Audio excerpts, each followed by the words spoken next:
안녕하세요. 김원준입니다. 어제 하루 서울 도심에서는 보수단체의 연합집회가 있었습니다. 기독교 단체로 구성된 애국문화협회는 사회주의 절대 반대를 주장하며 3.1절 중심에는 예수가 있어야 한다고 했고, 대한애국당으로부터는 탄핵에 찬성한 부역자, 친이계 인간들 쓸어내자며 MB를 구속하라는 구호도 등장했고, 또 일부는 촛불은 인민이라면서 광화문 광장에 촛불 조형물을 파손하고 불을 붙이기도 했습니다. 이렇게 다양한 구호를 외쳤던 보수단체들이 공통으로 손에 든 것은 성적이었고, 이들이 공통으로 입에 담지 않기로 한 것은 일본이었습니다. 보수집회의 총괄본부는 기자회견에서 대한민국이 살 길은 반일 감정을 가지고는 안 된다며, 오늘 태극기 모임에서 반일 구호는 없을 것이라고 선언했습니다. 3.1절을 기념하는 날에 일본에 대해서는 입을 닫고 성조기를 흔드는 사람들, 이들이 바로 아무런 단죄도 받지 않고 일본 대신 미국으로 화란타며 천황만세 대신 반공을 외쳐 살아남은 친일 부역 역사에 살아있는 상흔이다. 김원준 생각이었습니다. 시사인의 김은지입니다. 네. 대화를 나누다가 네, 올라온지 몰랐네요, 불이. 어제 집회가 있었어요. 네, 어제 저도 광화문 광장 근처에 갔었는데요. 저도 왔었어요. 예, 성조기가 굉장히 많이 보이더라고요. 엄청난 양의 성조기하고, 그리고 이제 3.1절에 입을 담지 말, 어제 연합 집회였거든요. 그래서 굉장히 재밌는 구호가 많이 나왔어요. MB 구속도 나왔어요. 이거 더 어디서 나온 건가 했더니, 예, 애국당, 예, 조원진 의원의 애국당에서 친이계를 쓸어버려야 된다면서 탄핵에 찬성한. 그러니까 친이계의 수장인 이명박 전 대통령을 구속하라는 구호가 나왔고요. 네, 굉장히 인상적이었습니다. 네. 뭐 여러 가지 구호가 많이 나왔어요. 또 개신교 쪽에서는 예수를 중심으로 3.1절을 봐야 된다며. 뭐 개신교에서는 그렇게 생각할 수 있죠. 그런데 공동 기자회견이라는 걸 하나 했거든요. 내 외신. 외신은 안 갔다고 봅니다만 이름을 그렇게 붙였어요, 본인들이. 근데 거기에 뭐라고 그러냐면 일본을 욕하지 말라가. 이게 메시지예요. 3.1절에 일본의 입을 담지 말자고 하는 건데, 예를 들어 다른 모든 날에 일본과의 과거를 넘어서야 한다 얘기해도 3.1절 하루만은 과거도 되새겨야 한다, 이런 말을 따로 해야 하는 날이거든요. 네, 그렇죠. 그렇죠. 그런데 이 보수단체들은 다른 날도 그 말은 안 해요. 3.1절도 안 하면 그냥 1년 내내 안 하는 겁니다. 절대. 예. 이게 보수하고 아무 상관없는 거예요. 우리 보수라는 게 이제 식민지에 부역을 하고, 그리고 일본 대신 미군정이 들어왔잖아요. 미군정에 붙어서 살아남으면서, 당시 이제 미군의 가장 큰 아들내가 반공이었잖아요. 거기에 붙어서 살아남은, 그래서 주주까지 갔거든요. 그리고 거꾸로 독립군이었던 사람들은 탄압했죠. 박정희 전 대통령이 상징하는 거 아닙니까? 기본적으로. 예. 일본군 장군이었다가 반공 외치면서 살아남은 대통령까지 간. 그 역사가 태극기 집회에 고스란히 드러나는 거예요. 기본적으로. 예. 네, 심지어 어제 촛불 조형물까지요, 불태웠습니다. 그리고 노란 리본까지도 짓밟았고요. 그래서 성조기를 들고 일본을 욕하지 말라고 하는 게 튀어나온 거예요. 보수단체 연합집회에서. 상식적으로 생각하면 도저히 이해가 안 가는, 보수가 다른 나라 국기를 흔들면서, 예, 그 3.1절 날 일본에 대해서 욕하지 마라. 말이 안 되잖아요. 그게 정확하게 역사를 반영하는 어제 집회였다. 자, 첫 번째 뉴스는 뭡니까? 네, 이상은 다스 회장이 어제 검찰에 소환됐습니다. 이 회장은 자신의 다스의 지분 중 일부가 이명박 전 대통령 소유라고 진술했습니다. 1995년 도곡동 땅을 판 돈으로 산 다스의 지분 일부가 이명박 전 대통령의 것이다라고 말한 건데요. 최근에 도곡동 땅에 대해서 이명박 전 대통령 차명 재산이다라는 검찰 수사 결과가 있자 이에 대해서 일부 인정한 것으로 보입니다. 일부만 인정했거든요. 일부만. 저는 이상은 다스 회장 쪽도 지금 머리를 굴리고 있을 거 아니에요. 지금 이명박 전 대통령 쪽에서는 지금 본인들하고 본인 측하고 이상은 회장 쪽하고 연락도 잘 안 되고 지금 그렇다는 얘기가 나오고 있잖아요. 네, 그렇게 주장하고 있습니다. 주장은 그렇게 하고 있는데 만약에 이 주장이 사실이라면 이상은 그 회장 뭐 이동영 씨 이쪽에서 이 기회에 일부 지분을 진짜 먹자 이런 전략을 세운 게 아닐까. 그래서 일부라고만 강조했다고 네. 보시는 거죠. 그럴 수도 있다고 보는 것이 이제 이상은 다스 회장이 중요한 게 아니라 이동영 씨 아들 같은 경우에는 본인이 이제 이시영 씨에 의해서 밀려나는 과정에서 섭섭함이라든가 억울함 같은 게 드러나는 녹취록 같은 거 많이 나왔잖아요. 그러니까 그쪽 사이드 입장에서 보자면 이명박 전 대통령과 이시영 씨가 이제 곤욕을 치르고 법적 처벌을 받지 않을 수 없구나. 찬스라는 거, 찬스. 그러면 다스는 빈다. 예. 다스는 빔으로 여기서 일부를 인정하고 나머지를 먹자. 이런 전략을 머리를 굴리는 것도 이상하지는 않다. 저는 그런 차원에서 보고 이분들은 플랜 다스의 기회가 있다는 걸 모르는 것 같기도 해요.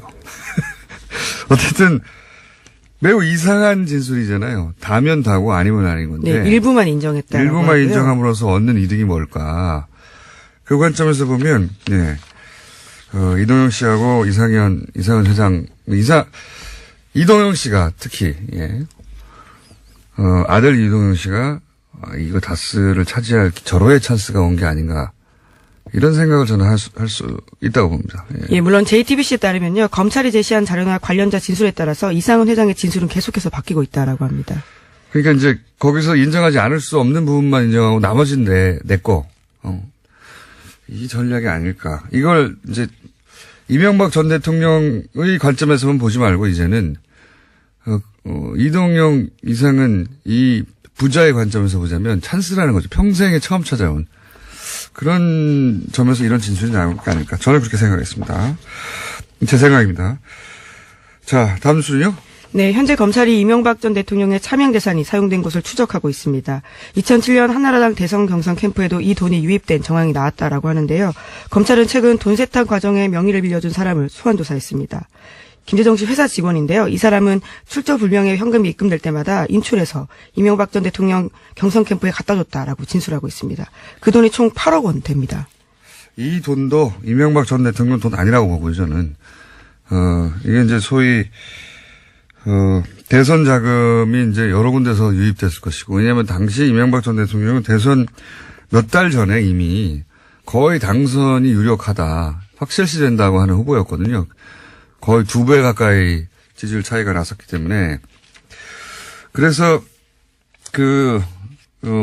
이 대선 자금이 여러 군데서 저는 흘러 들어왔을 거라고 보고, 그 중에 일부만 입금된 것일 것이다. 라고 저는 생각합니다. 저는 생각하고, 이거 관련해서 또 그런 정황을 보여주는 상황이, 최근에 나온 뉴스에 따르면은 삼성 다스 대납 40억인데, 그게 아니라 20억 더 있어서 60억 정도 된다. 네, 더 금액이 늘어났습니다. 예. 근데 이 돈이 들어올 때가 대선 전이라는 거란 말이죠, 지금. 네, 시점도 굉장히 중요한데요. 2007년 11월, 그러니까 이명박 후보가 대선 후보로 확정된 지 석 달 뒤에 돈이 들어왔다라고 합니다. 그러니까 이게 의미하는 바가 여러 가지입니다. 첫 번째는 사면이 대가라는 건 거짓말이라는 거예요. 예. 사면은 이로부터 사건 자체가 2년 후거든요. 네, 예. 그렇죠. 사건 자체가 이건희 회장이 선고되고 그리고 사면을 받기까지 2년도 더 지난 2년도 후에 일어난 일이에요. 2009년 이게. 12월 달에 있었습니다. 그러니까 지금 이 얘기는 2007년 얘기예요. 2007년 이야기. 대통령이 되기 전에 그 사면을 대가라고 말한 것은 기본적으로 이 돈은 그럼 왜 줬냐가 나올 것이고 누군가한테 그 대가를 말해야 넘어갈 텐데 이건희 회장이 이미 이제 정상적인 상황이 아닌 가운데 이건희 회장한테 다 뒤집어 씌우고, 예. 그렇게 해서 이제 사면이 대가라는 구도를 만들어서 이제 이학수 부회장이 그 프레임으로 이제 일종의 자수를 한 건데. 네, 자술서도 냈고요. 예. 근데 그 거짓말이라는 겁니다. 첫 번째는. 이거는 그로부터 지금 검찰이 돈을 준 시기는 10월이고 얘기를 시작한 것보다 훨씬 일찍이라고 생각한다는 거잖아요. 네, 당연하겠죠. 2007년 8월로 보고 있다라는데요. 관련 자료도 확보했다라고 합니다. 그러니까요. 2007년 여름에 2009년 12월에 사면 할 일이 생긴다는 걸 어떻게 합니까? 이건 말이 안 되고요. 첫 번째는 그거고, 두 번째는 이렇게 돈을 주고받는 거래는 엄청나게 일찍 시작됐다는 거죠. 예. 제 생각에는 당시를 되돌아보면 이 BBK 1심이 패소했을 때거든요. 이때가. 네, 그렇죠. 그때가요. 제 생각에는 그때 삼성 니들이 이 재판을 어떻게 이기게 만들어서 140억 돌려줘.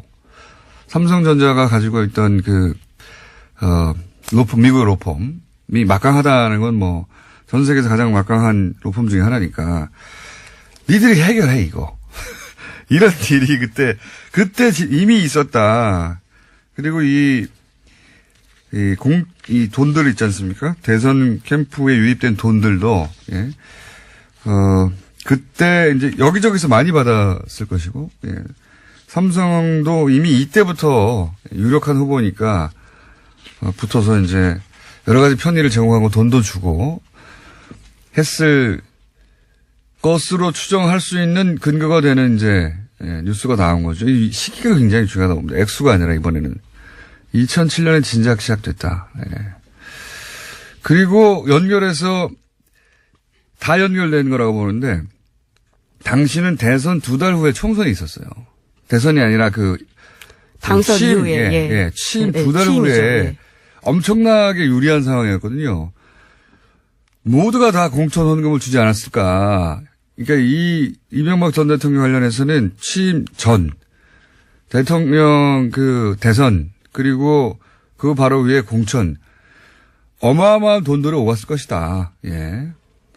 그 공천 헌금 내용, 총선 공천 헌금. 예, 당시에도 그런 의혹이 있었습니다. 예. 김윤옥 여사 사촌 언니가 돈을 받았다라는 혐의로요. 구속되고 실형까지 살았었습니다. 요게 이제 당시부터 나온 얘기가 김윤옥 여사의 사촌 언니거든요. 김윤옥 여사를 통해서 들어간 돈을 사촌 언니가 뒤집어 쓴 게 아니냐. 그 얘기는 그때도 나왔어요. 그때도. 이상하다는 정황들에 대한 보도가 그때 좀 있었지만 대통령 취임 직후였기 때문에 다 넘어갔거든요. 김윤옥 여사를 통로로 하는 공천 헌금이나 당시 정치 자금에 대한 수사가 반드시 필요한. 하여튼 제가 듣기로는 검찰이 수사하다가 너무 많이 나와서 이것저것 너무 많이 나와서 자꾸 소환 시기가 늦어지고 있다고. 예, 말씀하신 공천헌금 부분도 검찰이 다시 손을 대기 시작했는데요. 어제 18대 비례대표 7번을 받았던 김소남 전 의원을 소환 조사했습니다. 여기서도 근거가 있는데요. 영포빌딩 지하에서 압수수색한 문건에서 관련 자료가 나왔다라고 합니다. 이분은 재수없게 자료가 나온 거고요. 예, 제가 보기에는 공천 헌금, 그다음에 대선 자금, 그리고 그 당시 기업들과 주고받은 거래. 예.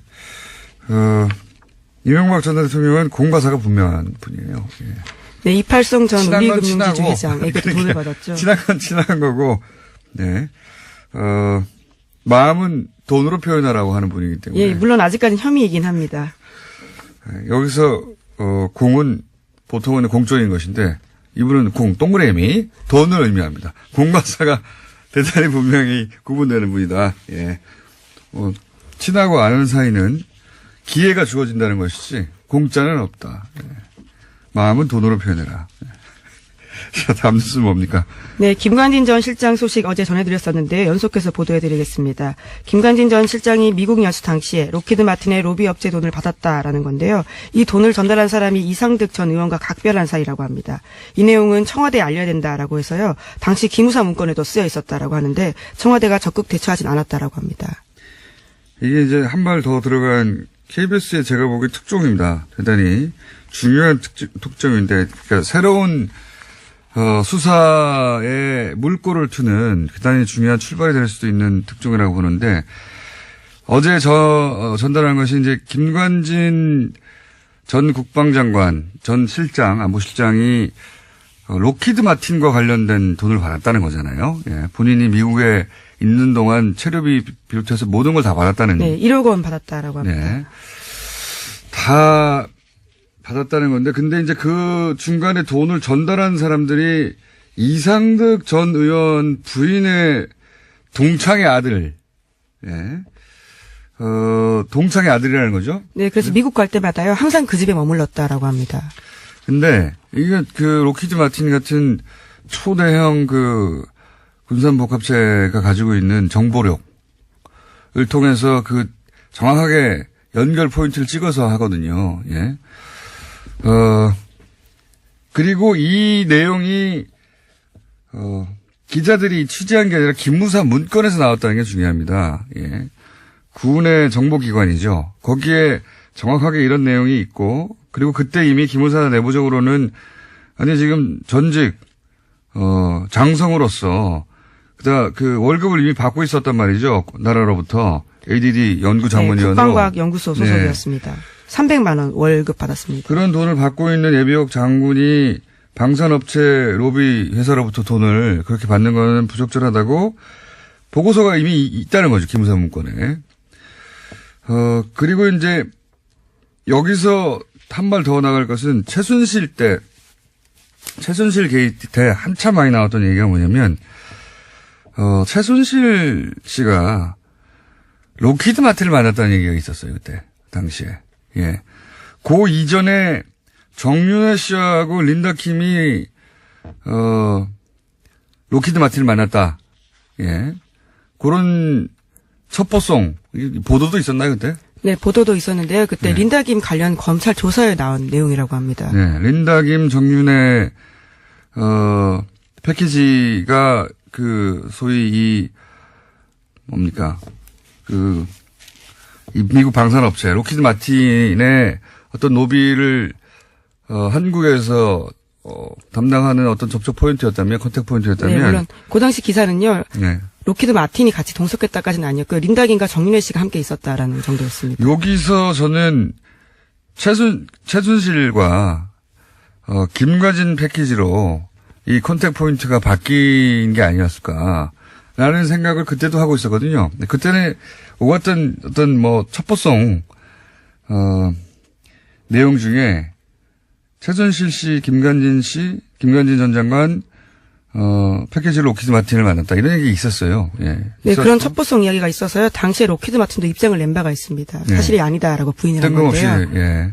그런 얘기들이 기자들 사이에 있었기 때문에.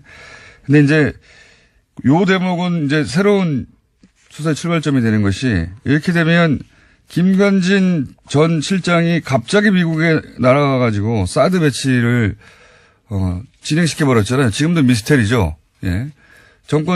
이 문재인 정부 초기에 생각해 보시면 사드 배치가 어떻게 됐는지 모른다는 거 아닙니까? 여전히 정확하게 모르고 있는 상태. 이때 김관진 씨가 로키드 마틴, 미국에 가서 어떤 일이 있었는가 아직 밝혀지지 않았거든요? 수사 대상입니다, 이게 또. 완전히. 예, 또 KFX 사업과 관련해서도 로키드 마틴 연관설이 계속 나오는데요. 거기에도 김관진 장관 이름이 오르내렸습니다. KFX가 이제 그러니까 간단하게 말하면 한국형 전투기 만들자는 건데, 엄청나게 덩어리가 큰 사업이거든요. 예. 여기서도 김관진 이름이 나오고, 그리고 미국에 가가지고 김관진 씨가 만났다고 하는, 자꾸 씨라고 하네요. 전 장관이 만났다고 하는 미국의 국회의원들이 있어요. 상하원 의원들. 그 사람들이 다 로키드 마틴의 후원을 받는 의원들이거든요. 연결고리는 굉장히 강력합니다. 네. 첫 출발이 되는 중요한 뉴스다. 예, 이게 어디까지 갈 수 있을지 모르기 때문에 모르는데 로키드 마틴이라는 회사가 우리 검찰의 수사를 받지는 않겠죠. 그렇지만 우리 쪽 고리는 분명히 파헤칠 만한 중요한 뉴스가 나왔습니다.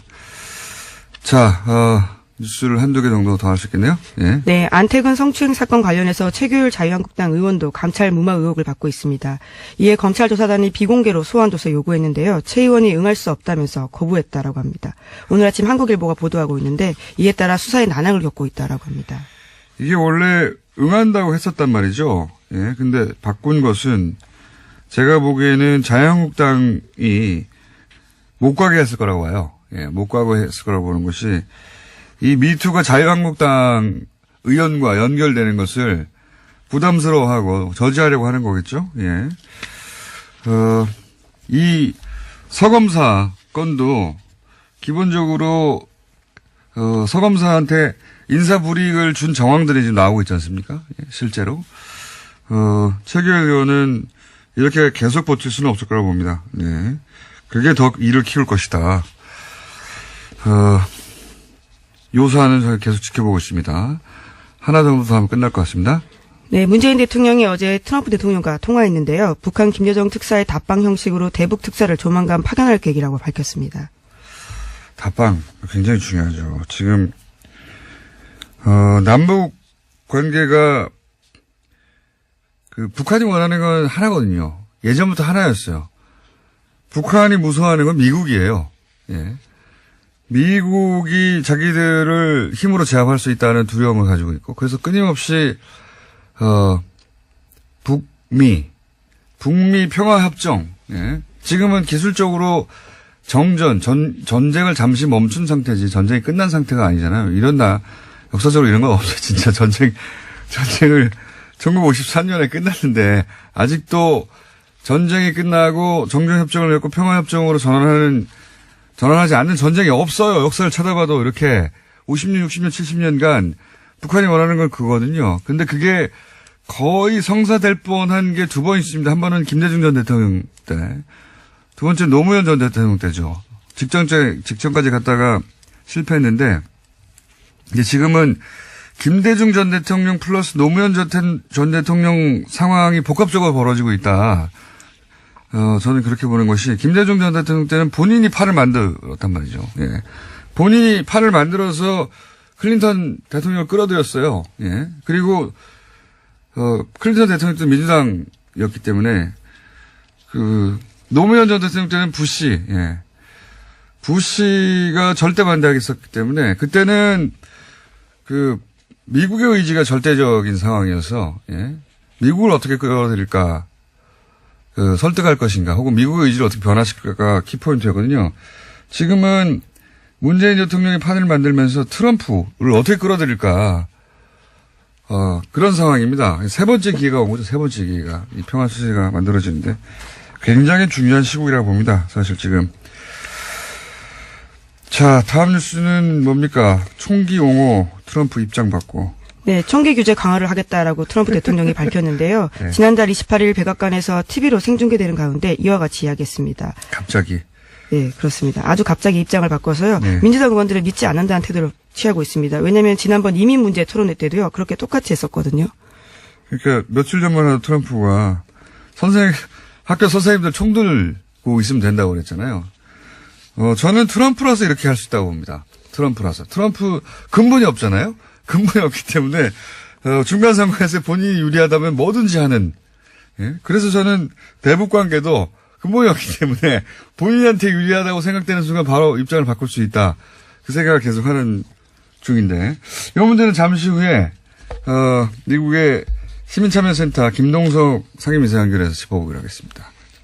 시사인의 김은지였습니다. 감사합니다. 미국 플로리다 고등학교의 총기 참사 이후에 트럼프 대통령이 갑자기 총기 규제를 이야기하고 나섰습니다. 짚어볼 필요가 있는 사안이다 해서 저희가 미국 시민참여센터 김동석 상임이사 연결해서 인용 짚어보겠습니다. 안녕하세요. 네, 안녕하세요. 뉴욕입니다. 네.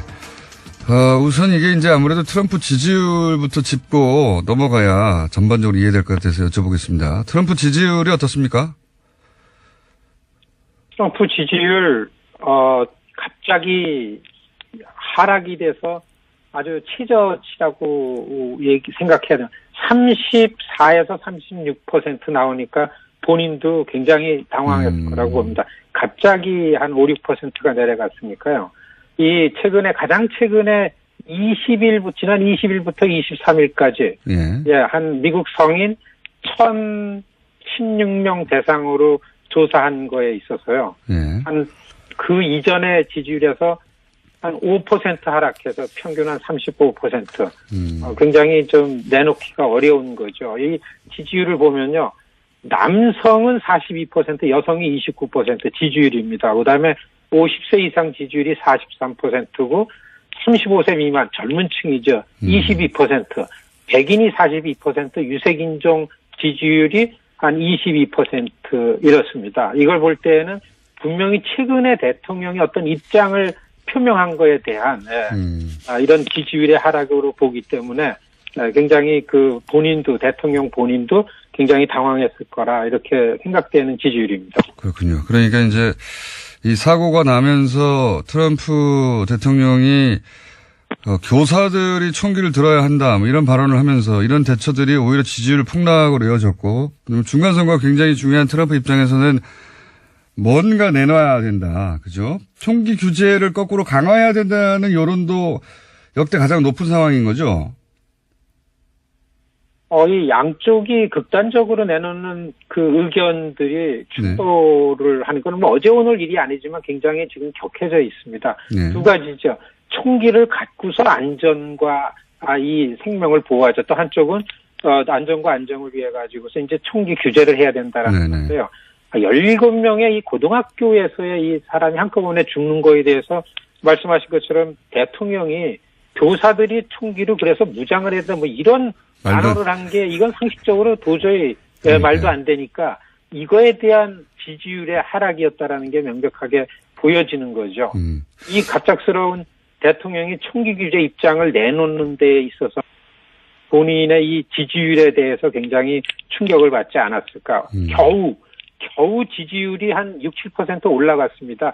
12월에서 1월로 오면서 그 경제가 회복된 거에 대한 실업률이 낮아지고 한 거에 대한 이런 그 경제 수치로 인해 가지고 올라갔는데 그렇기 때문에 명백한 건 이 총기 사건에 대한 대통령의 입장이 굉장히 충격적이었다. 이렇게 보여집니다. 그래서 이제 거꾸로 뒤집어서 총기 규제를 해야 한다는 발언을 하게 된 건데 아마도 이제 이 총기 규제 이슈가 올해 있는 중간선거의 핵심 이슈가 될 것도 거의 분명해 보이고 그러다 보니까 이제 트럼프가 이렇게 치고 나온 것 같습니다. 그 외에 또 다른 이유가 있습니까? 그렇지. 아주 트럼프 대통령다운 그런 그 입장의 변화라고 봅니다.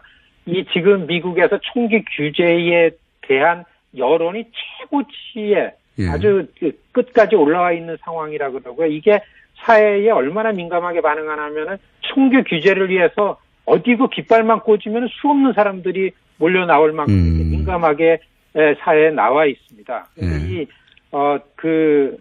사실 어제죠. 미국 시간 어제 백악관에서 이제 대통령이 의회에 있는 의원들을 여야 의원들 지도부들을 불렀습니다. 그래가지고 이런 그 총기 규제에 관해서 얘기할 때 여기에서 총기 규제 입장을 얘기를 했는데요.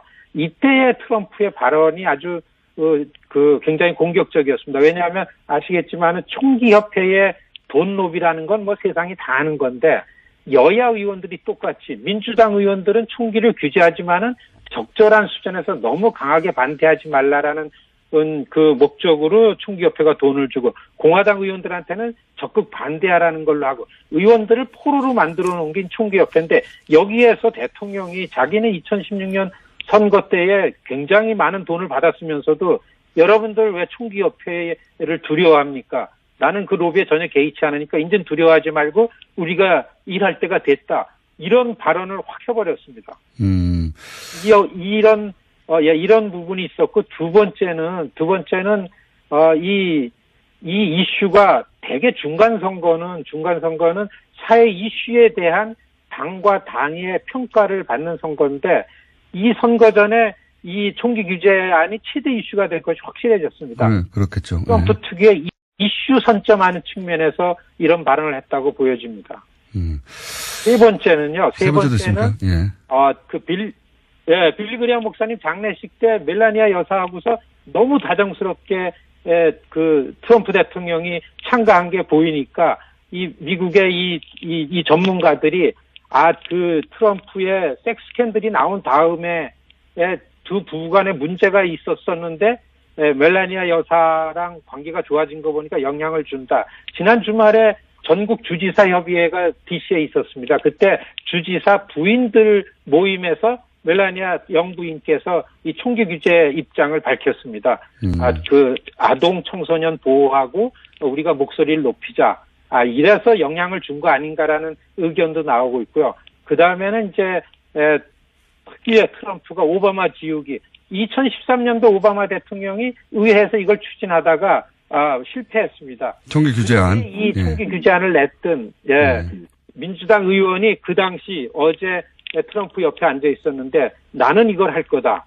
아인슈타인 80대의 할머니 의원 앞에서 아주 자신 있게 얘기하면서 특유의 중간 선거를 겨냥한 이슈 선점하기 트럼프 대통령의 아주 특징이 발휘되지 않았나 이렇게 보여집니다. 그러니까 트럼프 대통령이 뭐 어떤 자기 인생의 원칙이나 뭐 정치 이념이나 이런 거보다는 그 순간순간 자신에게 가장 유리한 게 뭔지를 동물적으로 포착해서 여기까지 온 사람 아니겠습니까? 그러다 보니까 이제 이 총기 이슈는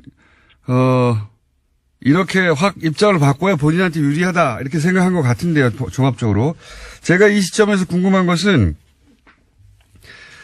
본인한테 유리하다 싶으면은 이제 뭐 당의 입장이라든가 뭐 로비단체로부터 받았던 돈이라든가 이런 거 다 없이 갑자기 돌변하는 트럼프. 여기서 저희가 이 북미 관계에 있어서도 갑자기 이제 제가 이 뉴스를 보면서 그런 생각을 했는데 북미 관계에 있어서도 이 남북 관계가 해결되는 게 미국에 유리하다는 생각만 들면 갑자기 또 태도가 돌변해서 모든 상황에 돌파구가 생기지 않을까 이런 생각이 들거든요. 어떻게 생각하십니까? 저는 좋은 포인트라고 봅니다. 총기 규제 입장에 돌변하는 거를 통해서 트럼프 학습을 해야 된다고 봅니다. 지금 한국은 미국과의 관계를 잘 유지하면서 북과의 대화를 이어나가야 되는 굉장히 중요한 시점에 있다고 보는데요. 예. 그런 측면에서 전임자인 힐러리 클린턴이라든지 이 오바마 리더십은 절대로 혼자서 결정하거나 이런 것을 잘 안 합니다. 결정한 거를 바꾸는 것도 절대 하지 않고 이런 거에 비해서 트럼프는 모든 것을 스스로 마지막에 생각해서 결정하고서 시행을 해버리는 이런 그 스타일입니다.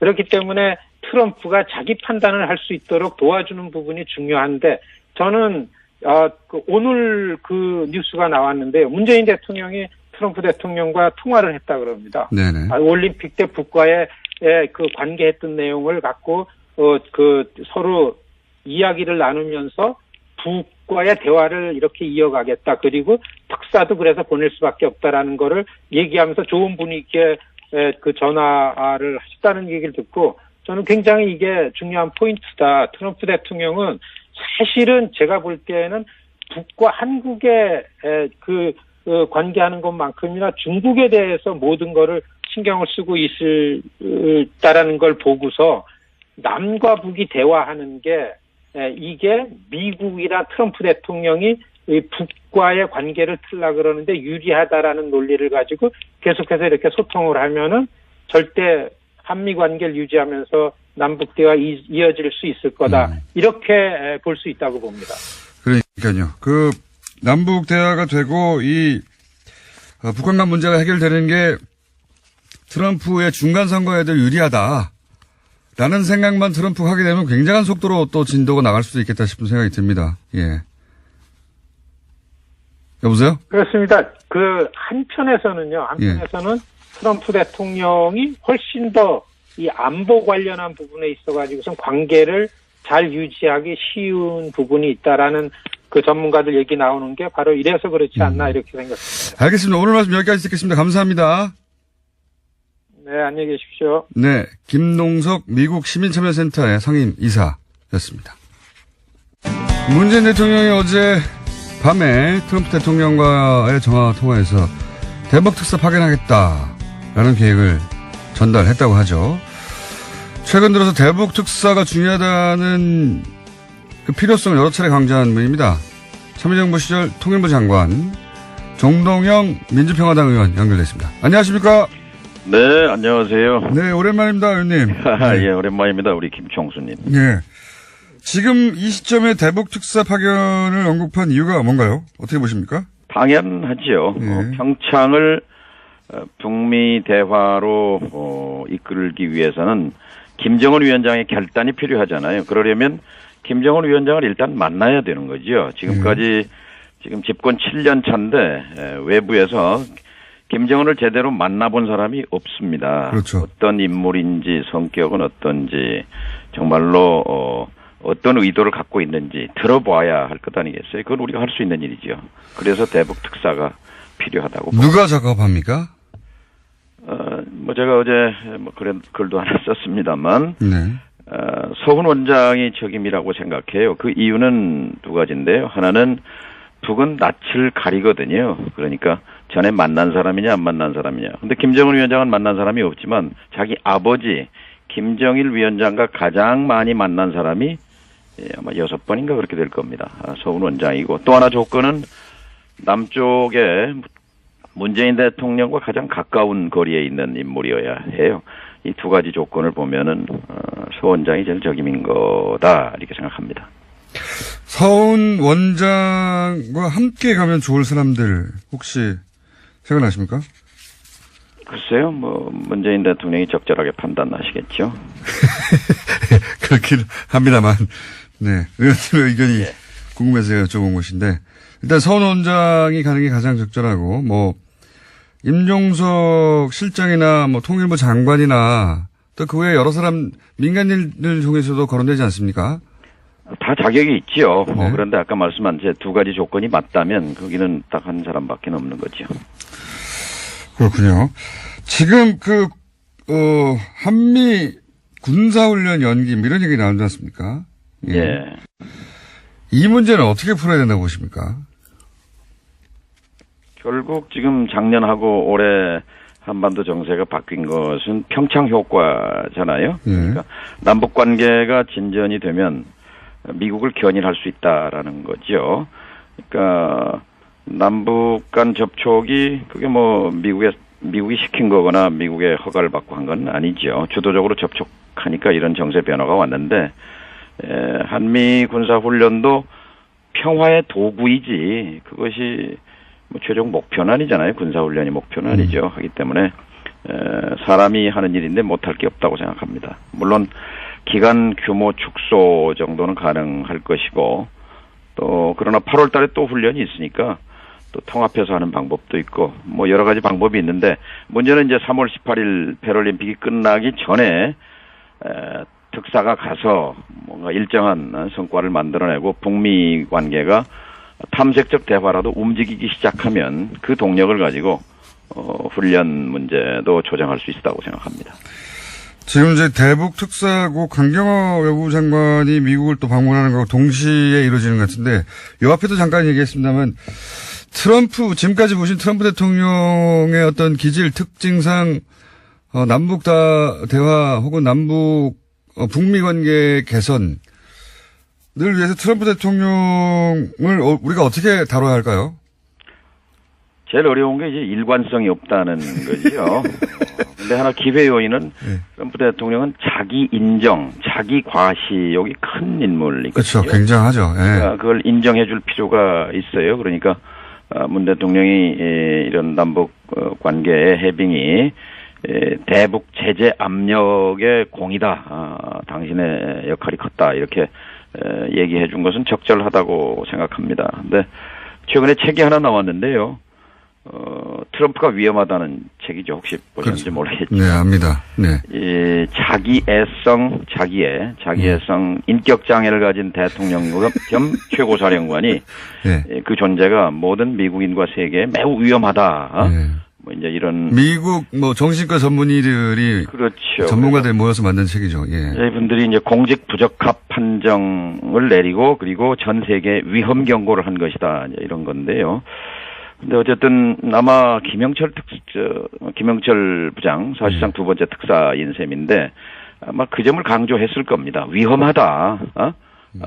이대로 두면 위험하다. 그러니까 정말 김정은 위원장 마음속에 있는 공포와 고통 두 가지가 있다고 보는데요.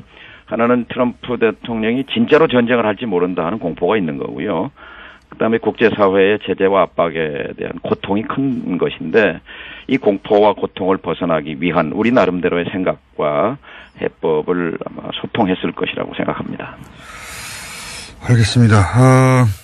그 한미연합훈련이 그다음 갈등의 포인트가 될 것 같긴 한데, 패럴림픽을 통해서 이 문제도 해결되겠죠?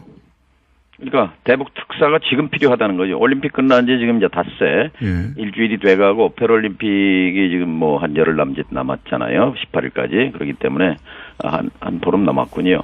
이 사이에 주도적으로 움직여야 하는 거죠. 지금까지 충분히 신중했기 때문에 이제는 또 뭐 미국 대통령과도 통화가 됐으니까 뭐 곧바로 평양에 특사가 가야죠. 특사가 가서 김정은 위원장으로부터 최소한 비핵화에 대한 언급을 조건부 비핵화에 대한 언급을 끌어낼 필요가 있습니다.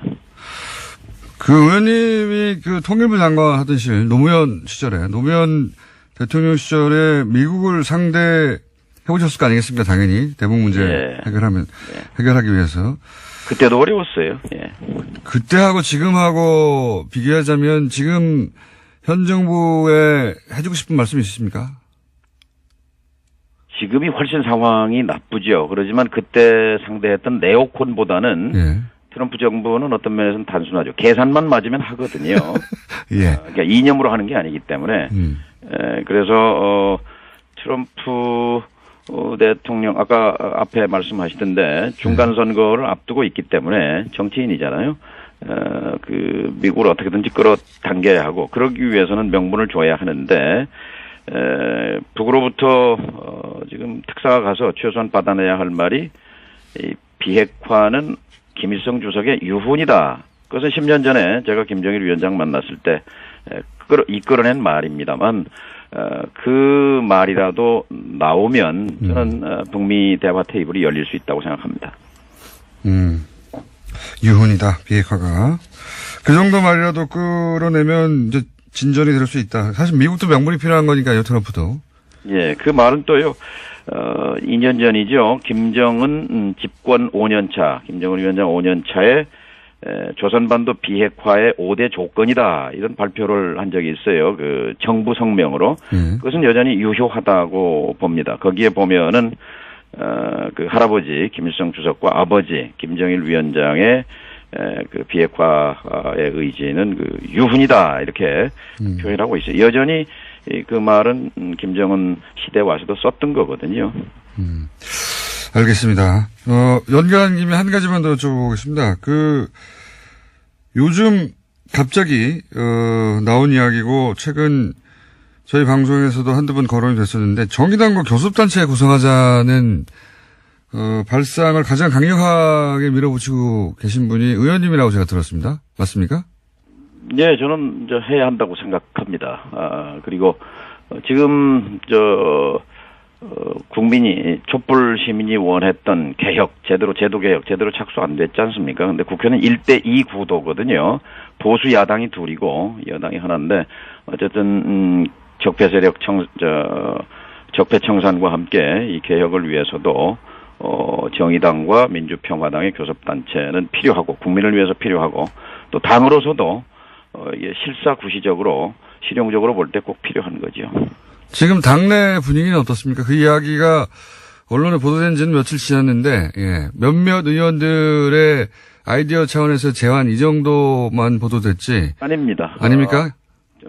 거의 대부분의 의원이 예. 여기에 공감하고 있습니다. 그래서 이제 물밑 접촉을 하고 있는 것으로 알고 있습니다. 노회찬 대표와 정경환 대표가 얘기를 나누고 있는 걸로 알고 있습니다. 아, 그렇군요. 그러니까 진지하게 고민해 보겠다는 반응 정도는 나왔는데, 아직, 공식적으로는 이렇다는, 입장이 안 나오지만 어쨌든 만나고 있긴 한 거군요. 곧, 국회에서 늘 보니까요. 이제 곧 그렇죠. 공론화, 공식화해서 얘기할 겁니다. 예. 그래요?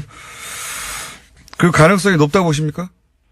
전 정의당에도 필요하고 우리 당에도 필요한 일이기 때문에 국회는 교섭단체 지위를 가져야만 국회 운영에 직접적으로 당사자가 될 수 있죠. 그렇지 않으면 문 밖에 남자입니다. 그러니까 방 안에 들어갈 수가 없으니까 문 밖에서 서성거리는데 그 비애를 누구보다 잘 아는 사람들이 정의당이고 또 지금 최근에 민주평화당에 처진 거죠. 이렇게 되면 범진보 블록하고 결국 범보수 블록, 그러니까 바른미래당, 자유한국당과 바른미래당의 결속이나 연대를 가속화시키는 면도 있지 않을까요? 뭐 그런 측면도 있겠습니다만 그러나 그렇게 되면은 바른미래당의 존재 이유가 없어지는 거죠. 또 민주평화당도 무조건 정부 여당을 돕기 위해서 만들어진 당이 아니라 한국 정치의 발전을 위해서 다당제가 필요하다는 알겠습니다. 점을 갖고 만들어진 거죠. 알겠습니다. 감사합니다. 예. 정동영 의원이었습니다. 네. 안원구 전 대구지방법원장 선생님 나오셨습니다. 안녕하십니까. 예, 안녕하십니까. 자, 이제 또 소식을 전해주셔야죠. 저희가 2주 전에, 다음 카페 열렸다. 심상치 않다 500명. 그래서 심상하다 아직은 그랬는데, 지금, 현재 기준 몇 명 됐습니까? 오늘 아침까지 보니까 14,000명이 넘었더라고요. 요즘, 이제는 심상치 않네요. 500명은 심상하거든요, 그냥. 아, 드디어 심상치 않은 단계로 넘어가네. 네. 14,000명이요? 예. 플란다스의 개가 처음 1차라고 해야 되겠습니다. 예. 이전에 마감했을 때 참여하신 분이 3만 명대였죠. 36,477명. 아직도, 절반, 한 3분의 1 조금 넘은 상태네요. 네, 네. 그냥 과거에 예. 비해서. 모르시는 분도 아직 많이 있을 거예요. 그렇습니다. 네. 예. 홈페이지가 아니라 플란다스의 다음 카페는, 플란다스의 개주할 때 개를 예. 검색하거나, 근데 이제 강아지 카페만 나온다고 하는 분들이 있는데, 예. 개를 독개로 이제 쓰다 예. 보니까 그렇고요. 그렇게 나오면은, 그렇게 검색하면, 애견 카페만 나오고요. 예. 그죠? 개주할 때 플란다스의 그 개를 하셔야 되고, 영어로 플란다스의 독을 치면 나오긴 나오죠. 그렇습니다. 예. 영어로 칠 땐 플란다스 독점 KR로 치죠. 예. 영어는 플란다스의 독점 KR인데 독점 KR 한다고 아직 홈페이지가 만들어진 건 아니고 다음 카페고요. 예, 다음 카페입니다. 예. 그리고 그러면 이제 계좌가 오픈돼야 지금은 이제 회원으로만 가입한 상태인 거죠? 예. 회원 가입이 14,000명이 됐고 실제 모금을 할 수 있는 시점은 언제입니까? 3월 8일 날 이제 3월 8일이요? 계좌를 개설하고 특별 회원 가입을 받고 계좌에 돈을 넣을 수 있도록 그렇게 조치를 해놨습니다. 그러면 가입 한 번 더 해야 되는 거예요? 아닙니다. 가입을 하고 특별 회원으로 가입하고 은행에 넣는 것은 그 특별 회원에게 주어지는 회원 번호를 넣도록 하기 위해서 그렇게 같이 만들어놨습니다. 그러니까 제 말은 지금 플란다스의 개라고 하는 카페에 가입한 상태이다 하더라도 예. 다시 한번 특별 회원이 돼야 되는 겁니까? 그렇습니다. 그 특별 회원을 왜 가입시키냐 하면 예. 전번처럼 관리하는 때 지금 문제가 많지 않습니까? 요번에 회원 번호를 부여해서 아하. 그분들을 관리할 수 있도록. 아, 고유 번호를 부여하기 위해서? 네. 예. 귀찮네요. 그래도. 그냥 돈만 내면 간단하게 해결됐으면 좋겠는데, 이제 귀찮네요. 근데, 원래, 이런 일이 귀찮습니다. 예. 이런 일을 하려면은 귀찮아요. 귀찮긴 한데, 지금 가입하신 분들도 이제 이 계좌가 오픈되면 특별 회원이 되고 본인의 고유 번호를 받고 앞으로 이제 그 고유 번호로 활동하게 되는 거군요. 그렇습니다. 예. 고유 번호를 받고 이제 본격적으로 특별 회원의 활동을 하게 되는 예. 가입자 돼서 이번에는 그 다음 카페에 동영상까지 잘 저희들이 정리를 해서 보면 쉽게 가입하고 동영상 예, 납부할 수 있도록 끝까지 다 적용했습니다. 그냥 입금하고 끝내고 싶거든요. 근데 재밌습니다. 동영상을 보시면. 재밌습니다. 청량님이 재밌다는 포인트는 저하고 좀 다른 부분이 많아가지고 어쨌든 저는 이 방식에 대해서 들었는데 뭐 블록체인 얘기도 나오고 막 재밌긴 재밌어요. 네. 머릿속으로는 재밌는데 하는 사람은 귀찮지 않을까라는 생각도 들긴 합니다. 최대한 귀찮지 않게. 예. 이미 귀찮아요, 많이. 이미 많이 귀찮긴 한데 네. 그래도 14,000명이 대단합니다. 카페가 개설되고 2주 만에 14,000명이 되는 카페는 없어요. 그렇습니다. 예. 카페 활동을 안 해보셨겠지만 14,000명에 도달하는 카페도 그렇게 많지는 않지만 이렇게 단시간이 되는 건 정말 드뭅니다. 보니까 카페도 격이 있더라고요. 보니까. 등급이 있습니다. 등급이 네. 있는데 가장 그 최고 등급 바로 앞에 전 단계인가 네. 훈장급인가 하는 게 있더라고요. 그 단계까지 지금 가 있는 것 같습니다. 그건 다음에서 주는 훈장이고요. 예. 더 라이스 주는 건 아니고. 자, 그래서 본격적인 재시동을 걸 준비가 거의 끝났다. 예, 다음 주 목요일이면 이제 달리기 시작한다. 예, 지금은 준비하는 과정이고요. 그리고 자세한 내용은 이 카페에서 좀 자세히 설명해 주셨으면 좋겠습니다. 왜냐하면 지난번에 참여하지 못한 분도 있고, 예. 지난번에 참여했다가 이번에 너무 귀찮아서 못하겠다는 분도 있겠죠. 물론 예. 그런 분도 있을 거고요. 새로 참여하시는 분들도 있고 방송을 최근에 들어서 히스토리를 모르는 분들도 있을 수 있잖아요. 그렇습니다. 예. 예. 카페에 가시면 모든 게 설명되어 있도록. 예. 근데 지금 의혹이 엄청나게 이명박 전 대통령 쪽에서 많이 나와가지고. 예. 한편으로는 다행이라는 생각도 듭니다. 예. 이제 지금부터 시작이죠, 사실. 제 말은 뭐냐면 다스의 주인은 누굽니까로 다 끝날 줄 알았는데 예. 이걸 밝히고자 한 것이고 다스의 주인이 누군지를 밝혀내는 과정에 주변에서 엄청나게 많은 비리들이 같이 터져 나와가지고 예. 뭐랄까요 플랜다시 걔가 할 일이 앞으로도 계속 많을 것 같다. 예. 게다가 숨겨진 재산들이 나온 건 아니잖아요. 예. 그 지금 이제부터 저희들이 찾아야 될 일들이죠. 그 숨겨진 재산을 찾는데 플란다스의 계획가 할 일이 많을 것 같고 오늘 하실 얘기도 숨겨진 어떤 아직까지는 밝혀지지 않았지만 숨겨진 비위에 관한 예. 예, 그런 사건을 하나 들고 오셨던데 우선 이제 282 지금 그 이명박 전 대통령 관련해서 사위가 등장하는 사건이죠. 예. 네, 사위가 등장하는 사건에 282 전 우리금융 회장 예. 이름이 거론되고 있습니다. 예. 8억과 12억 5천을 각각 이상득 전 의원과 이명박 전 대통령 쪽에 건넸다고 하는 의혹이 있는. 예. 그러니까 우리 금융회장이 되기 위해서 이런 돈을 건넨 게 아닌가 하는 지금 혐의의 대상자가 되고 있는데 그건 이제 삼성전자에 근무하고 있는 사회가 돈 심부름을 했다. 예. 예. 요렇게 사건의 포커스가 맞춘 채 보도되고 있는 사건이 있는데 그런데 그렇게 우리금융회장이 돈을 내면서까지 그 282 전 회장이 우리금융회장이 된 이후에 무슨 일이 거기서 벌어졌을까? 여기는 아직 진도가 안 나왔어요. 예. 그렇게 관계를 맺었으면 꼭 무슨 일이 벌어지는 게 우리 이명박 전 대통령의 특징 아니겠습니까? 그렇죠. 예. 단연간 연구한 결과 그렇죠. 그러니까요. 꼭 이렇게 꽂은 사람들을 통해서 뭔 일이 벌어져요. 네. 무슨 일이 벌어졌을까 쪽에 지금 취재를 벌써 뭐 한 2달 되셨나? 제가 처음 들은 건 2달 전인 것 같은데. 그죠? 요게 이제 간단하게 성격 규정부터 하면 우리은행에서 이상한 해외 투자를 했더라. 예. 예. 여러분들 기억나실 텐데 아마 파이시티라고 양재동에 화물차 그 운송 부지. 예. 대출 사기건이죠. 대출 사기건이 있었지 않습니까? 예. 그 대출 사기건에 관여됐던 네. 이명박 정부의 실세들. 예. 그래서 지금 다 처벌을 받고 예. 또 일부는 지금 현재 감옥에 있고요. 예. 그런데 그분들이 관여된 사건이 중국에서도 일어났다는 그런 사건입니다. 우리나라에서는 파이시티를 했는데, 예. 그 팀이라고 치죠. 네. 예. 그 연루자들이, 우리나라에서만 한 게 아니라 중국에서 뭔가 한 것으로 의심되는 사건이 있더라. 예. 그리고 지금 처음 나오는 얘기입니다, 이건 지금. 예.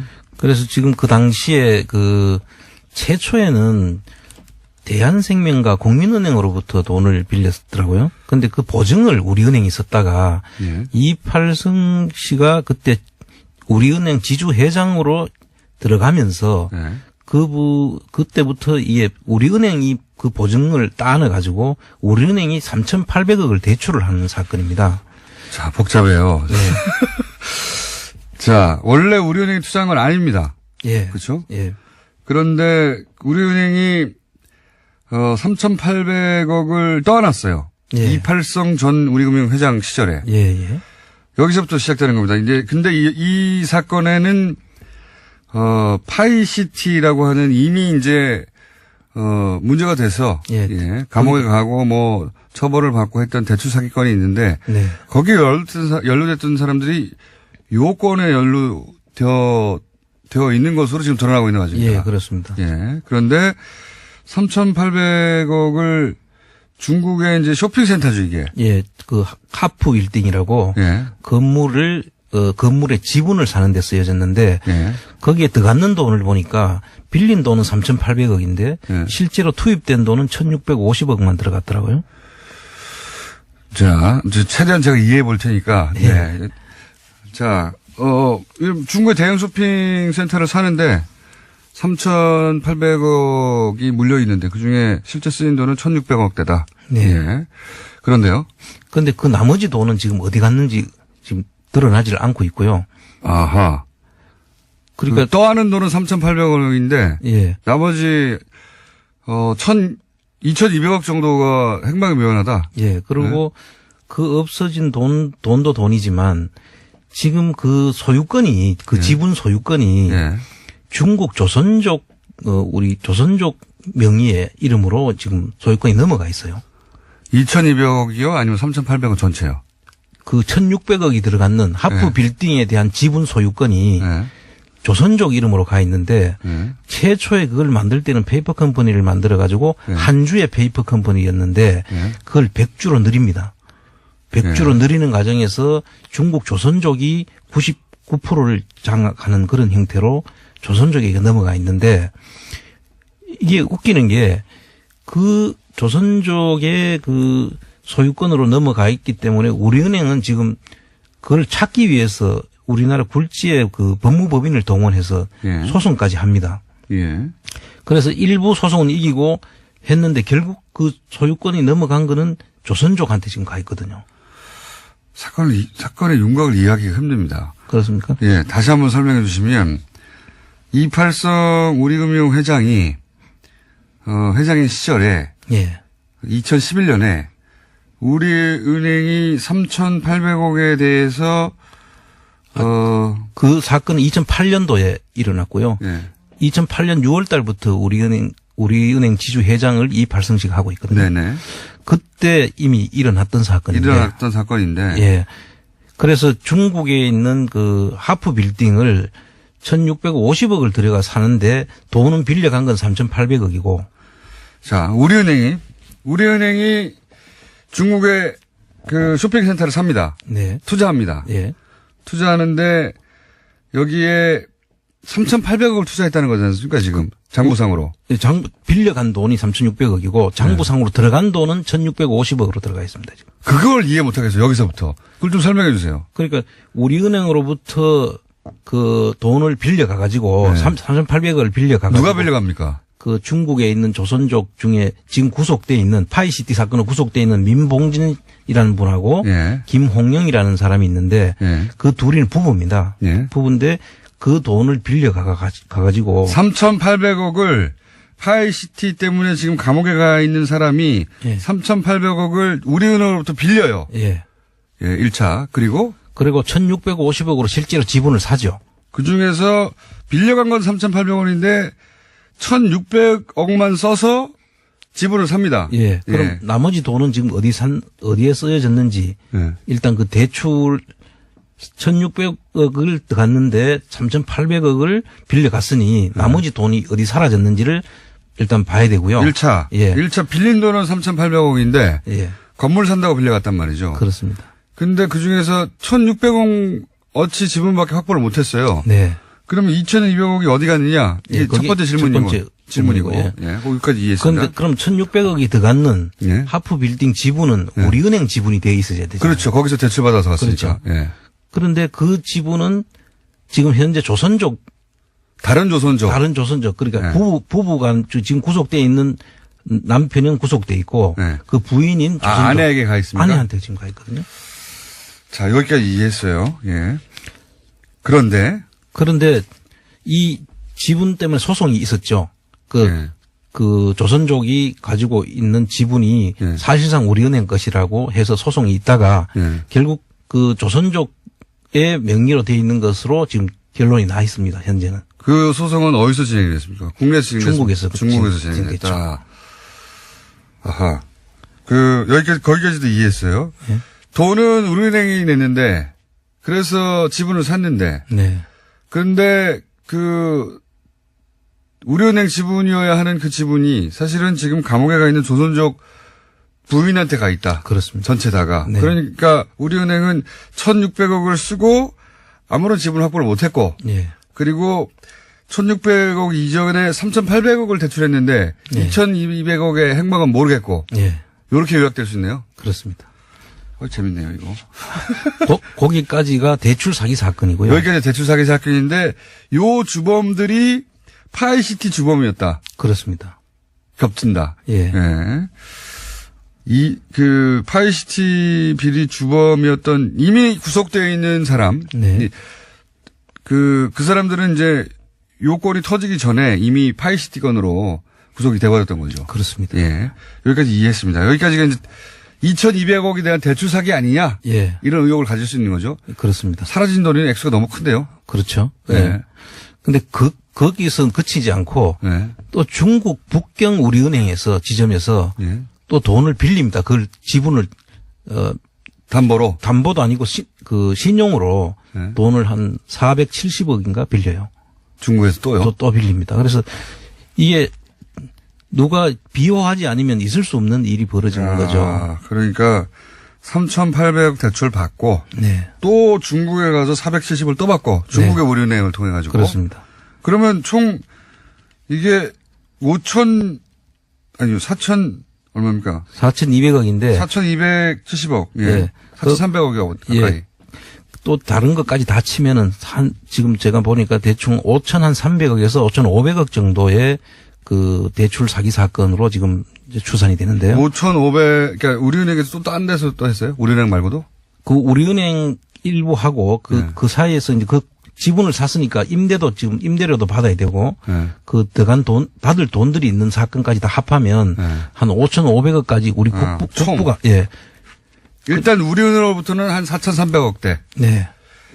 그러니까 다 합치면 4,300억 중에 1,600억만 쓴 거네요. 지금 내용은 네. 그렇게 나와 있습니다. 썼는데 그것도 또 우리은행 게 아니에요. 예. 그러니까 다 날린 거죠, 우리은행은. 그렇습니다. 그래서 이제 지금부터 이야기하려는 내용이 재밌는데요. 예. 그런데요. 여기까지는 어마어마한 대출 사기를 우리은행이 당했네? 이렇게 볼 수 있습니다. 그렇죠. 예. 그래서 이제 그 중국 정부에서 예. 그 하프 빌딩을 이제 구매를 하려고 그 하프 빌딩을 매입을 하려고 움직임이 있었어요. 그동안 몇 번에 걸쳐가지고. 예. 그 우리은행에다가 지금 조선족으로 되어 있지만 중국 정부에서 조사를 해보니 그 중국 조선족의 소유가 아닌 것 같다. 예. 돈을 전부 다 우리은행 걸로 했으니까. 예, 우리은행 걸 했고 그 소송 해서 그 사람한테 명의가 넘어가는 과정에도 법적으로 문제가 있으니 이 문제에 대해서 한국 정부에서 수사를 하면은 중국 정부에서 협조를 하겠다. 그리고 실제 들어온 돈은 한국 정부로 실제 들어갔던 1,650억에 해당되는 돈은 우리가 우리은행으로 돌려주겠다. 중국에서 그렇게 나오고 예, 있어요? 왜냐하면 중국 정부가 이 건물에 관심이 있는데 그렇습니다. 이렇게 복잡하게 연루돼 있고 사기가 연루돼 있는 게 중국 정부 입장에서는 이게 지저분하니까. 네. 그리고 들여다 보니까 실제 주인이 우리은행 맞구만. 중국 정부에서 이렇게 판단을 했고, 그러니 사기 사건에 이제 연루돼 있는 이런 돈들은 다 줄 테니까 한국 정부에서 문제를 삼아라. 그렇습니다. 여기서부터 재밌네요. 예. 이게 중국 정부가 언제 그렇게 하기 시작한 겁니까? 최근에 저한테 들어온 정보도 있고요. 네. 오래된 이야기입니다. 이 얘기가. 이미 예. 진작부터 이런 얘기가. 2014년도에 예. 국회에서 김기식 의원이라고 그 당시에 있었는데요. 그 당시에 있었는데. 예. 그분이 의원만 아닐 뿐 김기식 전 의원은 지금도 있습니다. 예. 그 당시에 그것을 문제를 삼았던 사건이에요. 아하. 그래서 그때 우리은행에 이제 그 2014년도는 박근혜 정부지 않습니까? 예.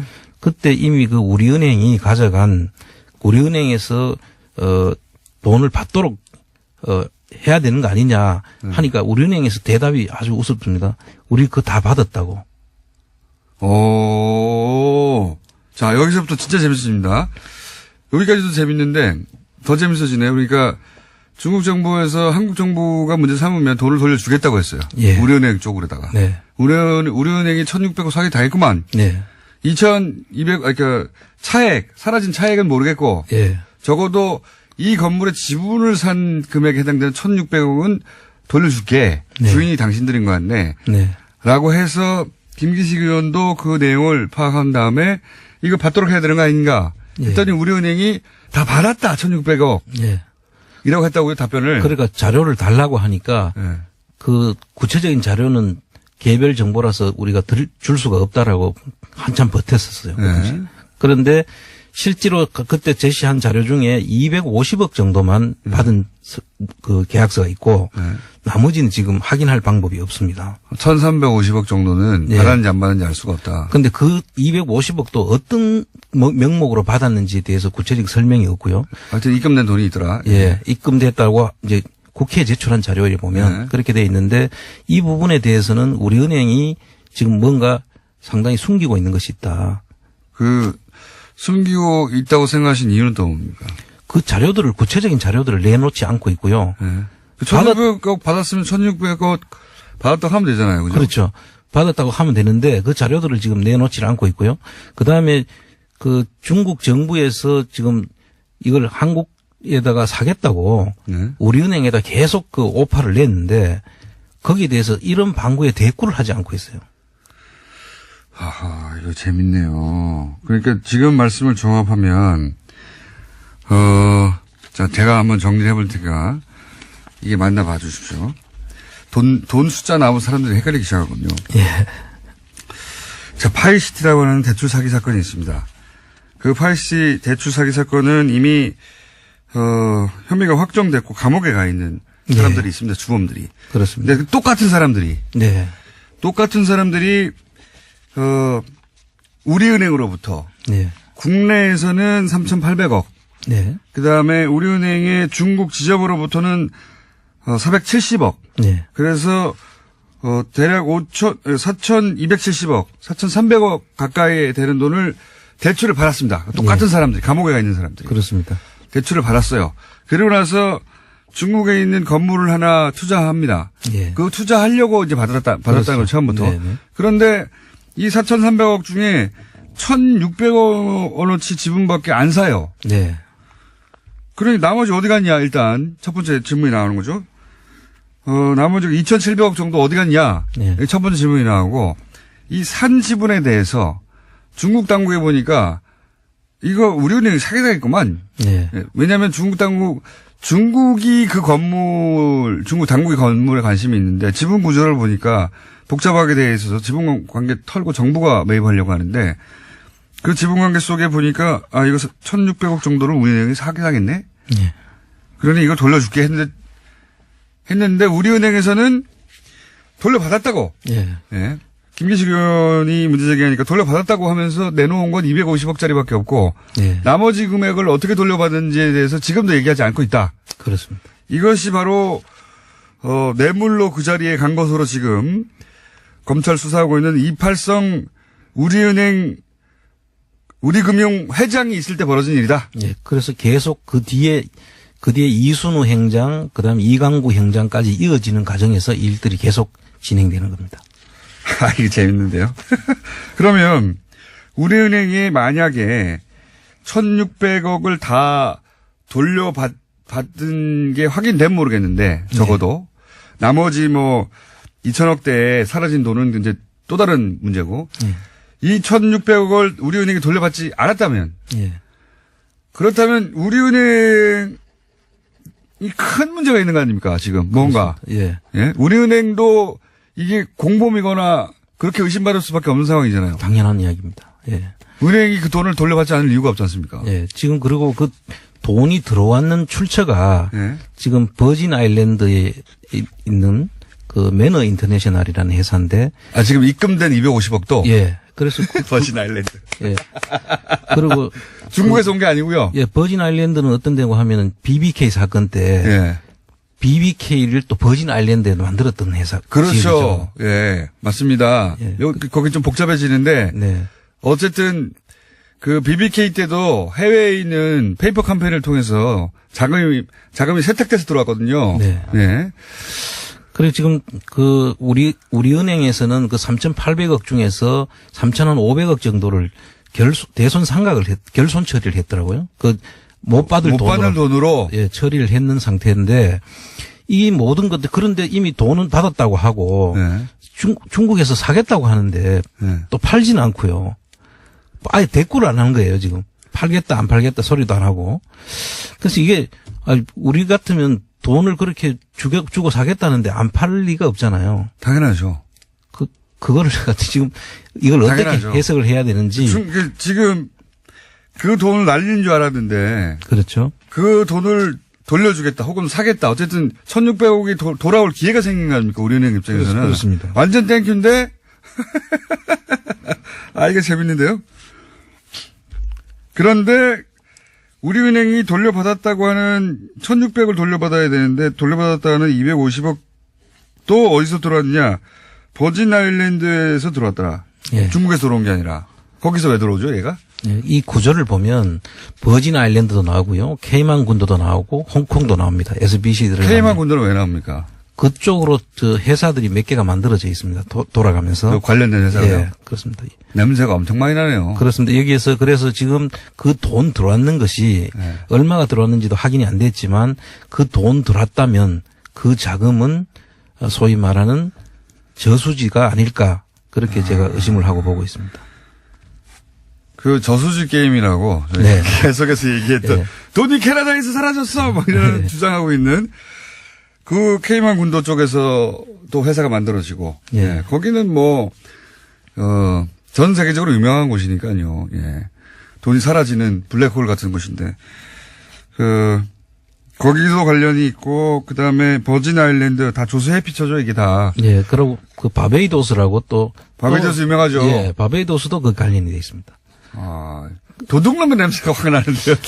더더욱 이상한 것은 네. 지금 구속돼 있는 그 민봉진이라는 분하고 조선족, 예. 그 다음에 그 처인 그 김홍영 씨가 예.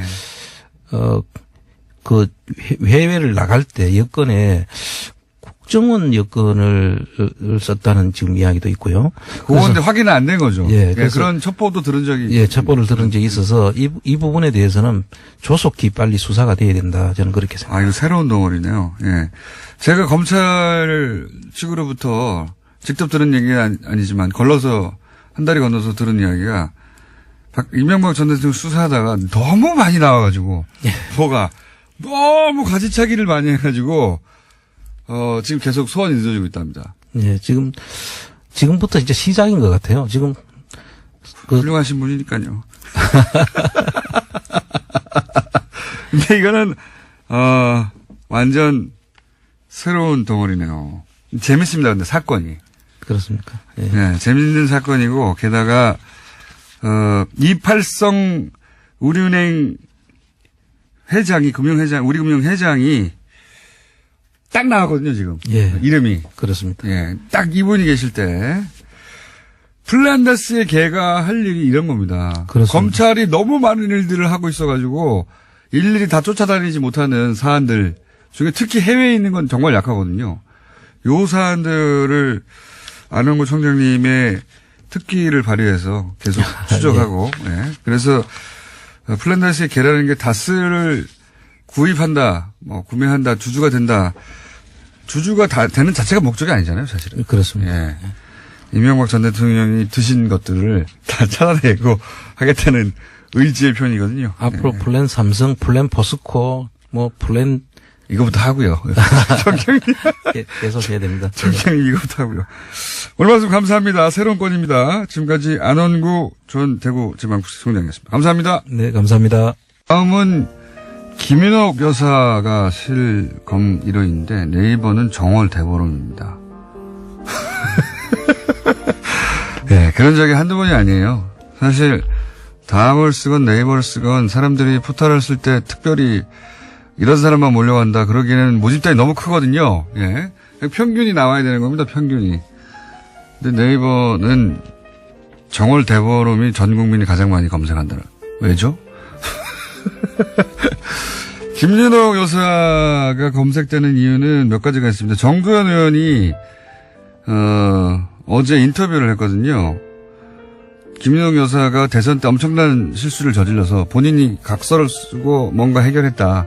디테일은 안 나오는데 그런 얘기 그런 인터뷰를 했고요. 예. 뉴스공장에서도 김윤옥 여사 관련해서 공천 헌금 사건, 그때 김윤옥 여사의 사촌 언니가 구속된 사건이 있었는데 그때 실제로는 사촌 언니가 아니라 김윤옥 여사가 연루됐다고 하는 당시의 첩보 혹은 뭐 기자사의 얘기가 있었습니다. 네. 근데 뭐 정권 출범하고 2달 후니까 묻혔죠. 예. 그런 얘기 뭐 등등등 하여 김윤옥 여사가 실검 1위였다면 다음에서 지금도 1, 2위 하고 있네요. 근데 이번 정월 대본은 뭡니까? 그리고 TV조선과 뉴스공장 병실 배틀 뒷이야기가 왔습니다. 이게 이제 못 들으신 분을 위해 요약하면 한 할아버지께서 병실에서 TV조선을 크게 틀어놓고 있어가지고 거기 계신 분이 그러면 배틀 뉴스공장을 크게 트는 것으로 배틀을 시작했대요. 네. 근데 어제 이겼다라는 문자가 왔길래 어떻게 이겼냐 했더니 다시 문자가 왔습니다. 처음에는 영 못마땅해 하다가 점점 내용에 신경을 쓰더니 제가 없는 사이 몰래 뉴스공장을 듣고 있는 겁니다. 제가 들어왔더니 깜짝 놀라서 TV조선 볼륨을 다시 높이시더군요. 네. 그렇게 해서 이겼다는 얘기입니다. 안원구 청장 다음에서 안원구 카페를 쳐도 나온다네요. 사람들이 여러 가지 하다 안원구 카페를 쳐도 나온다고 합니다. 그리고 방금 문자 하나인데 중국에서 아는 사람이 변호사 일을 오랫동안 하고 있는데 중국에서 이명박 전 대통령이 부동산 사들인 건 정말 오래된 일이다. 예전부터. 라는 제보에 가까운 문자가 하나 왔네요. 중국의 다스 관련 회사도 많죠. 다스 중국 지사도 많죠. 그럴 수도 있겠습니다. 네. 그럴 수도 있겠고. 어쨌든 오늘 처음으로 이명박 전 대통령과 인사청탁 돈이 오간 것으로 드러나고 있는 우리금융 회장이 있을 시절에 거기서 뭔가 해드신 것이 아닌가 싶은 그렇게 의심이 되는 사건 하나에 대해서 오늘 처음으로 설명을 드렸습니다. 해외에서 해드신 게 아닐까? 이런 의구심이 드는. 자, 오늘 여기까지 하겠습니다. 막 칼럼니스트 혀준 황교익 선생 나오셨습니다. 안녕하십니까? 네, 안녕하세요. 황교익입니다. 네. 간만에 10분이 확보됐습니다.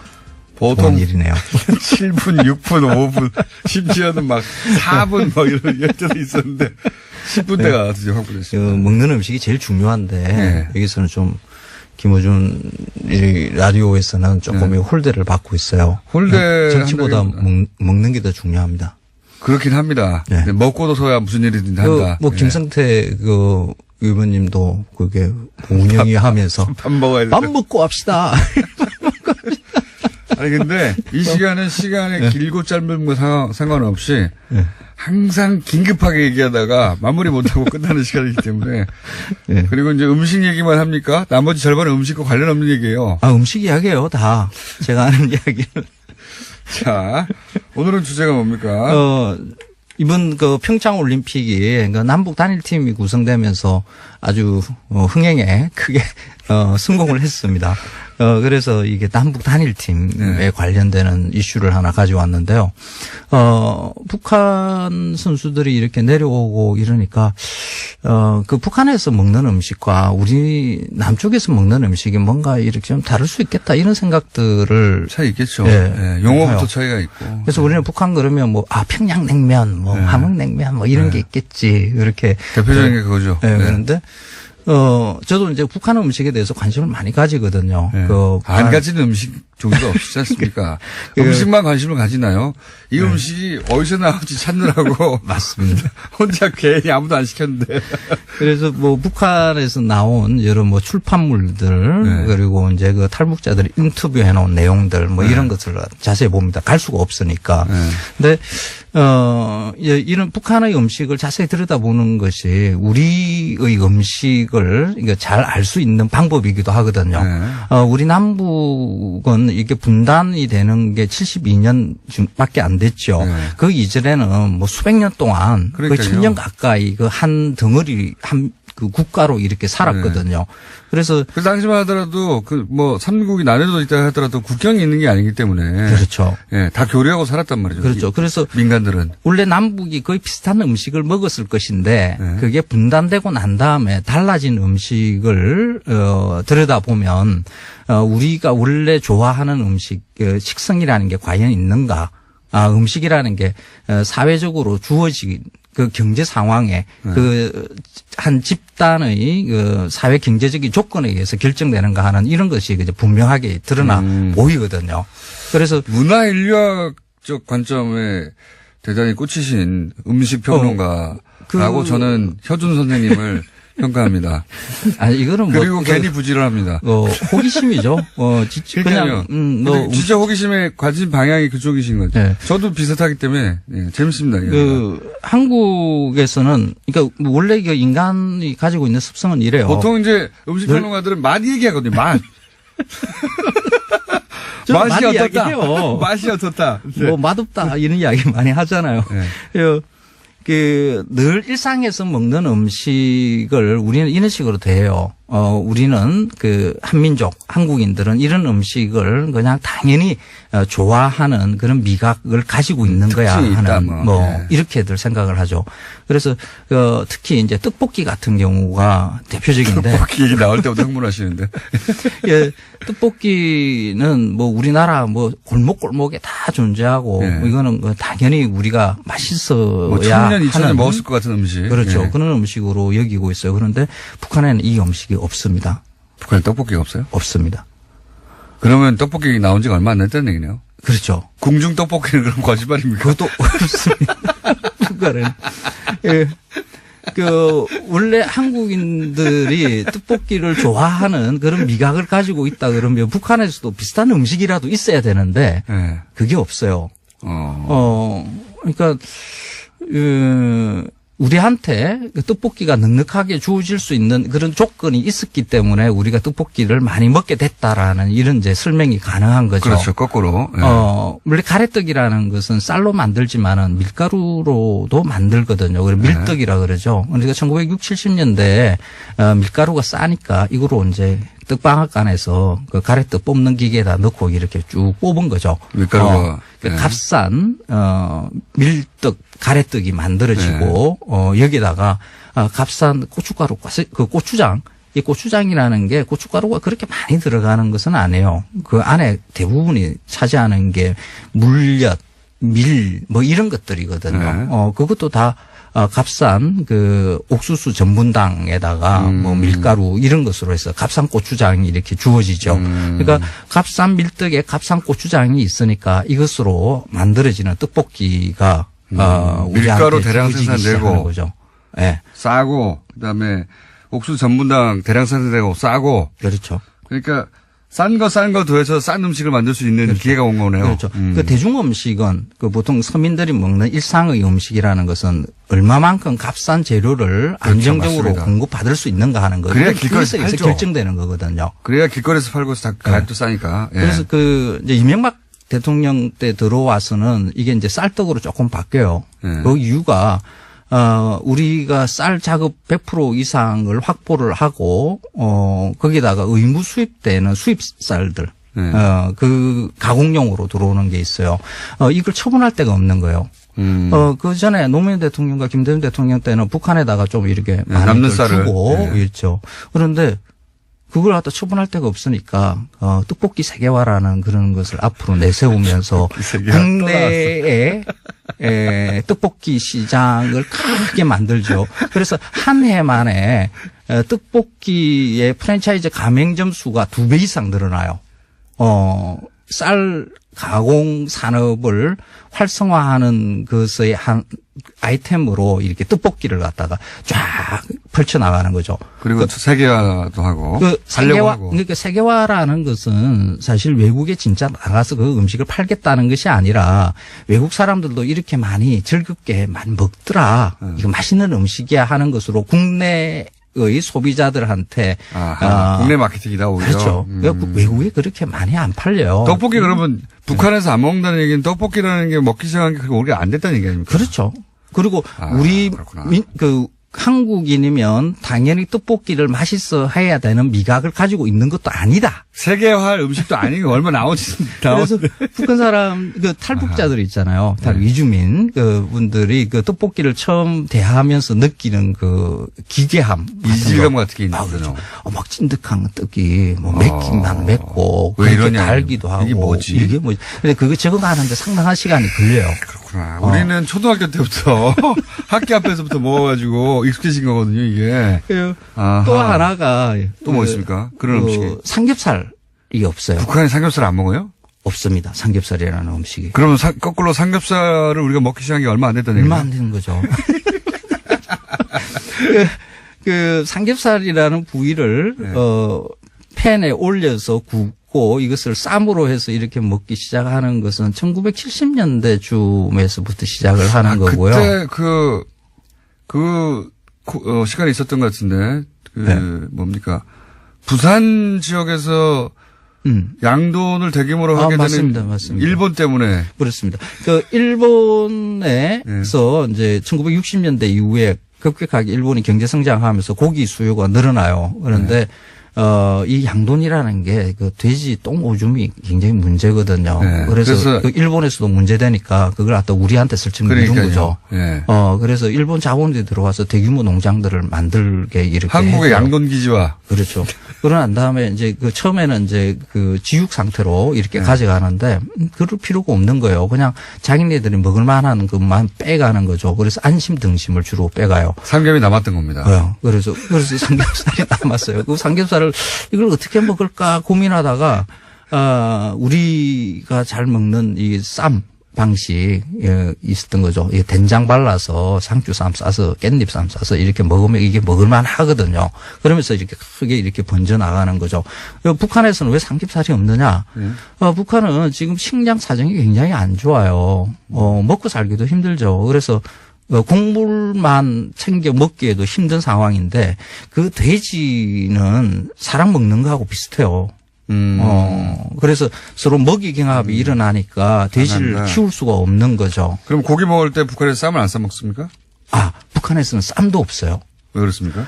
그러니까 고기를 먹을 만한 형편이 안 되니까 쌈이라는 거 싸 먹어야 될 안에 들어갈 없었어요? 게 없는 거죠. 예전부터? 쌈이라는 게 옛날부터 고려시대에 그런 것이 우리의 문헌으로 등장한